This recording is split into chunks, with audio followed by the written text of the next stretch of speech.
Khanapur police ಠಾಣೆಯಲ್ಲಿ ಹೇಳಿಕೆ ದಾಖಲಿಸಿದ ಸಿಟಿ ರವಿ ಹೇಳಿಕೆಯನ್ನ ಮಹಿಳಾ ಪೊಲೀಸ್ ದಾಖಲು ಮಾಡಿಕೊಂಡಿದ್ದಾರೆ. ಪರಿಷತ್ ಘಟನೆ ಹಲ್ಲೆ ಯತ್ನ ಬಗ್ಗೆ ಸಿಟಿ ರವಿ ಅವರ ಹೇಳಿಕೆಯನ್ನ ದಾಖಲು ಮಾಡಿಕೊಳ್ಳಲಾಗಿದೆ. ಖಾನಾಪುರ ಪೊಲೀಸ್ ಠಾಣೆಯಲ್ಲಿ ಸಿಟಿ ರವಿ ಅವರ ಹೇಳಿಕೆಯನ್ನ ದಾಖಲು ಮಾಡಿಕೊಳ್ಳಲಾಗಿದೆ. ಅಲ್ಲಿನ ಮಹಿಳಾ ಪೊಲೀಸ್ ಸಿಬ್ಬಂದಿ ಅವರ ಹೇಳಿಕೆಯನ್ನ ದಾಖಲು ಮಾಡಿಕೊಂಡಿದ್ದಾರೆ ಅನ್ನುವಂತಹ ಮಾಹಿತಿ ಲಭ್ಯವಾಗ್ತಾ ಇದೆ. ಖಾನಾಪುರ ಠಾಣೆಯಲ್ಲಿ ತಮ್ಮ ಹೇಳಿಕೆಯನ್ನ ಸಿಟಿ ರವಿ ಅವರು ದಾಖಲು ಮಾಡಿದ್ದಾರೆ.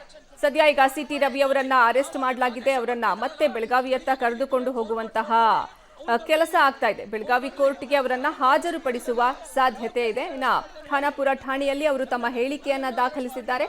ಮಹಿಳಾ ಪೊಲೀಸ್ ಸಿಬ್ಬಂದಿ ಸಿಟಿ ರವಿ ಅವರ ಹೇಳಿಕೆಯನ್ನ ದಾಖಲು ಮಾಡಿಕೊಂಡಿದ್ದಾರೆ.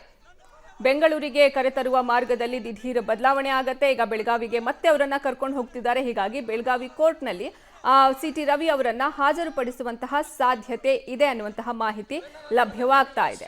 ಇನ್ನು ಬೆಂಗಳೂರಿಗೆ ಕರ್ಕೊಂಡು ಬರ್ತಾರೆ, ಜನಪ್ರತಿನಿಧಿಗಳ ಕೋರ್ಟ್ಗೆ ಅವರನ್ನ ಹಾಜರುಪಡಿಸ್ತಾರೆ ಅನ್ನುವಂತಹ ಮಾಹಿತಿ ಇತ್ತು. ಆದ್ರೆ ಈಗ ಪೊಲೀಸರು ಅಲ್ಲೇ ಅವರನ್ನ ರೌಂಡ್ಸ್ ಹಾಕ್ಸಿರೋದ್ರಿಂದ ಬೆಳಗಾವಿ ಕೋರ್ಟ್ಗೆ ಅವರನ್ನ ಹಾಜರುಪಡಿಸುವಂತಹ ಸಾಧ್ಯತೆ ಇದೆ. ಮಾಜಿ ಸಚಿವ ಸಿಟಿ ರವಿ ಅವರನ್ನ ಅರೆಸ್ಟ್ ಮಾಡಲಾಗಿದೆ. ಇದು ದೊಡ್ಡ ಹೈ ಡ್ರಾಮವೇ ನಡೀತು ಇವರ ಅರೆಸ್ಟ್ ವೇಳೆ.